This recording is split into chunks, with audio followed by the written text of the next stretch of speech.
वो लोग जो सिर्फ जुमा की नमाज़ पढ़ते हैं वो लोग इस वीडियो को पूरा देखें। इंशाअल्लाह इसके बाद वो लोग कोई भी नमाज नहीं छोड़ेंगे।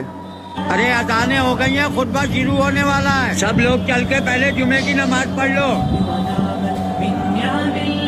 जोहर की अजानें हो गई हैं, पहले सब लोग चल के नमाज पढ़ लो। चाचा आप लोग नमाज पढ़ के आओ, मैं सिर्फ जुम्मे की नमाज पढ़ता हूँ। ठीक है, आज तुम्हारी छुट्टी हो गई, तुम घर चले जाओ। ठीक है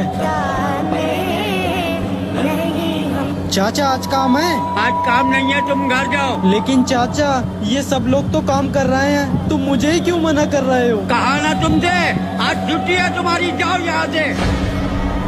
चाचा आज तो है काम। छुट्टी है तुम्हारी, आज भी जाओ। चाचा अबे तू फिर आज आ गया, आज भी तेरी छुट्टी है। अरे चाचा तुम्हें क्या हो गया? अगर हफ्ते में मैं एक दिन काम पे आऊंगा तो मेरे घर का गुजारा कैसे चलेगा? अगर हफ्ते में एक दिन काम करके तुम्हारा गुजारा नहीं हो सकता तो हफ्ते में एक दिन नमाज पढ़ के आखिरत में तुम्हारा गुजारा कैसे हो जाएगा? और याद रखना, कयामत के दिन अल्लाह जुमे की नहीं हर रोज की नमाज का हिसाब लेगा।